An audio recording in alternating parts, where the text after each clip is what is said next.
Okay,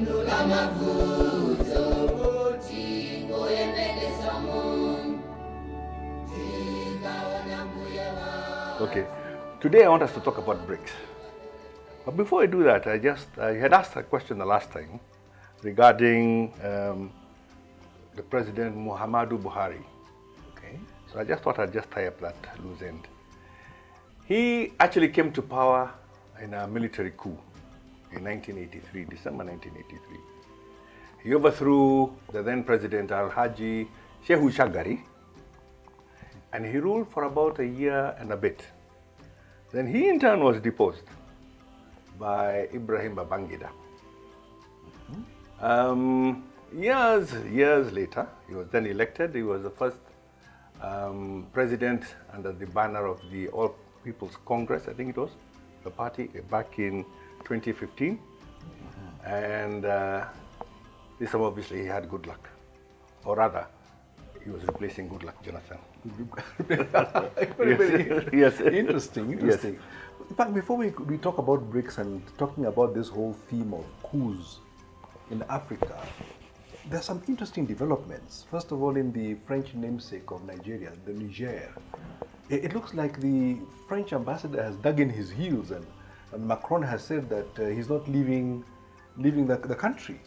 And I wondered, actually, if indeed Niger was a sovereign state, can an ambassador of a foreign nation make that kind of a pronouncement and get away with it?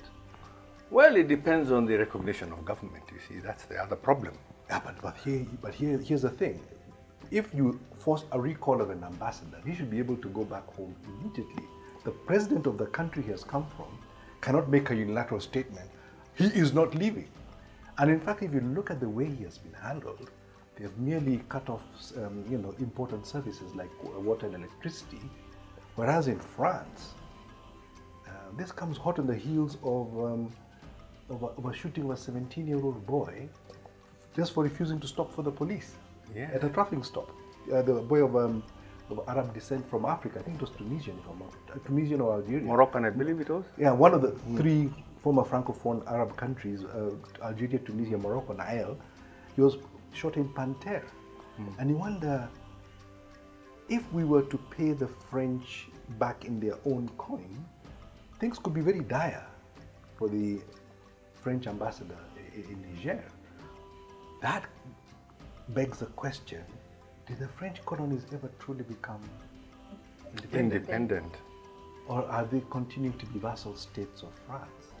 Interesting question. And yet another Francophone country has experienced a coup. This time not a coup attempt. It looks like this coup has been successful because the only thing the Chinese have said is, please don't harm the president. Yes. Well, I guess now former president. And this is none other than Gabon. Let me throw you a curveball, by the way.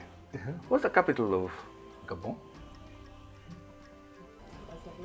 No, is it Bangui? No.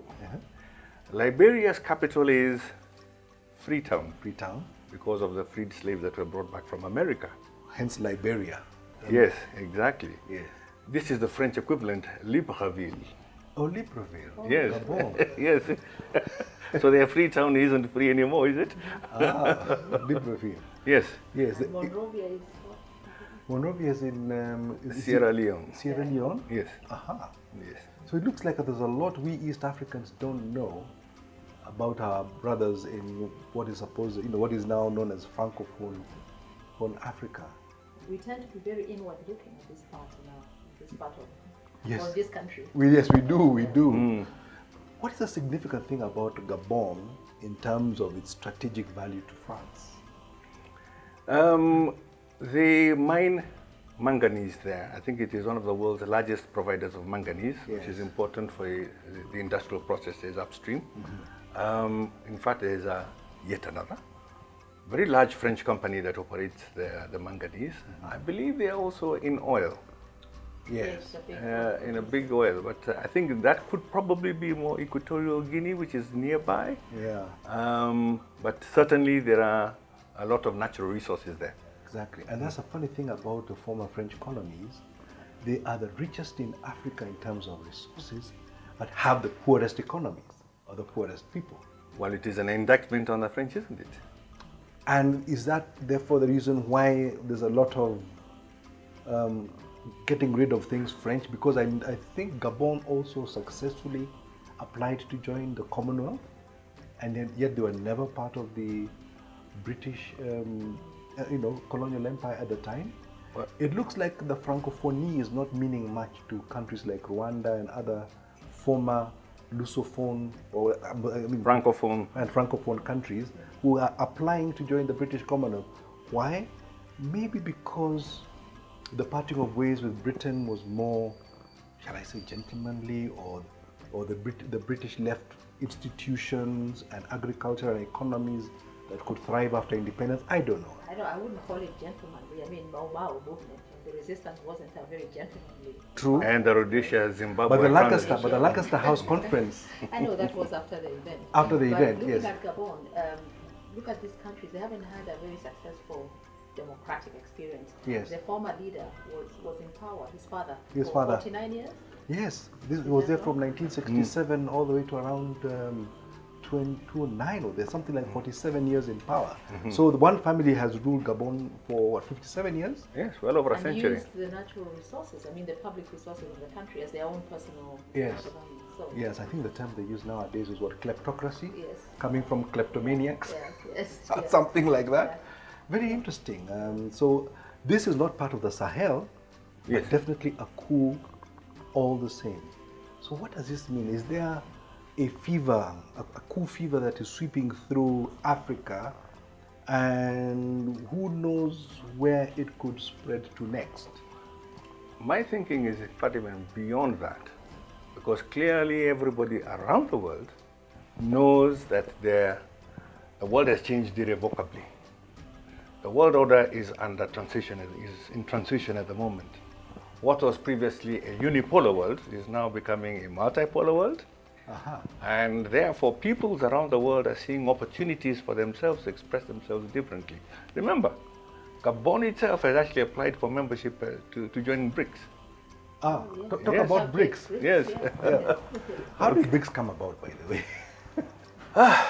BRICS: Brazil, Russia, India, China.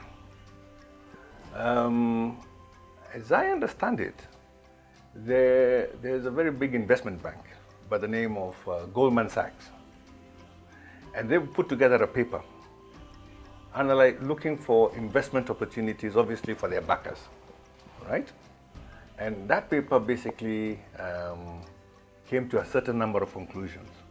One, at that time they had only identified 4 countries. When was this? 2001, November.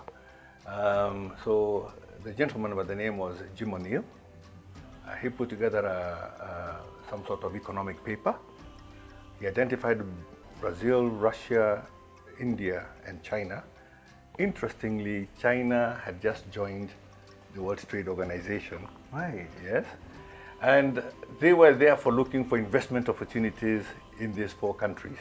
Which were then considered as large emerging economies. Precisely. And what had actually happened was they had measured the GDPs of those countries not under the nominal terms as you and I would understand them, but under this sort of term they use, PPP, purchasing power parity. Right.